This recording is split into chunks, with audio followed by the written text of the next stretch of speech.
Baik, Assalamualaikum warahmatullahi wabarakatuh.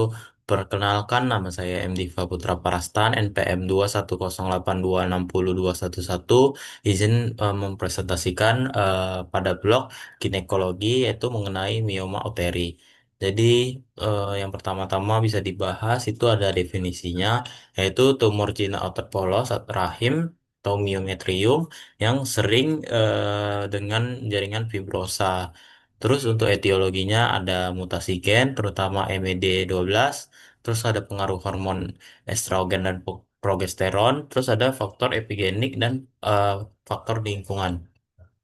Terus ada faktor resikonya usia reproduktif, dia dari usia 30 sampai 40 tahun, ada ras Afrika lebih sering terkena daripada ras Asia, terus ada nuliparitas atau menarche dini, terus ada obesitas, karena dia tinggi glukosa atau lemak, terus ada riwayat keluarga sama ada defisiensi vitamin D.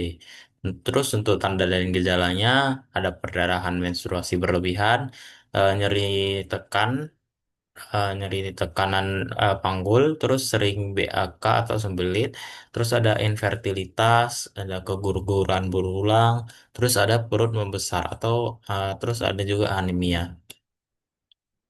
Selanjutnya masuk kepada diagnosis dari mioma uteri itu yang pertama dari anamnesisnya bisa dilihat dari perdarahan uterus abnormal.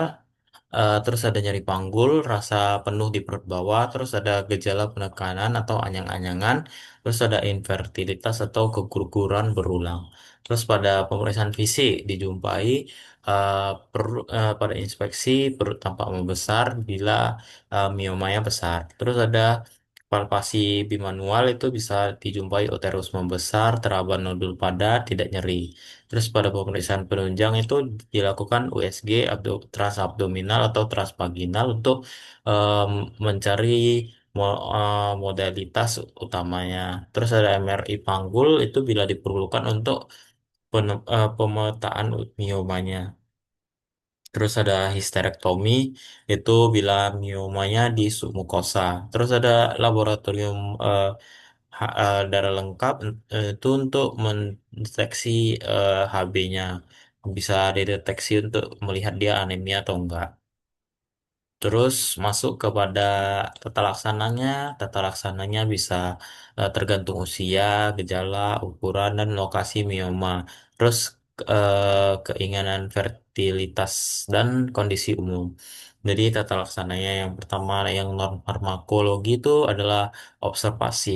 Untuk mioma kecil tanpa gejala itu bisa dilakukan kontrol USG rutin. Terus ada operatif. Operatif itu seperti operasi miomektomi untuk mempertahankan fertilitas. Terus ada histerektomi itu definite untuk pasien yang tidak ingin hamil lagi. Terus ada embolisasi arteri uh, uterina. Terus ada amblasi endometrium. Terus ada MRI guided focus ultrasound.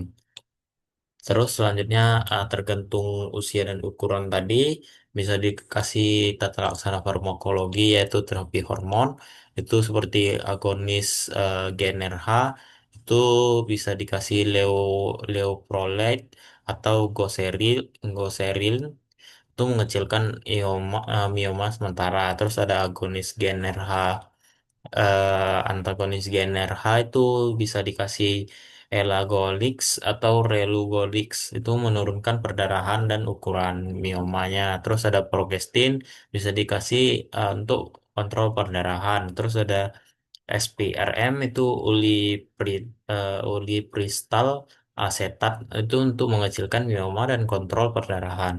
Terus ada yang terapi non hormon bisa kasih NSAID itu mengurangi nyeri. Terus ada bisa dikasih tranexamat itu mengurangi perdarahan. Terus kontrasepsi oral kombinasi itu untuk menstabilisasi siklus. Terus ada suplementasi zat besi itu bila terjadi anemia. Mungkin ini referensi yang saya gunakan. Mungkin sekian dari saya. Saya ucapkan terima kasih. Saya tutup dengan wassalamualaikum warahmatullahi wabarakatuh.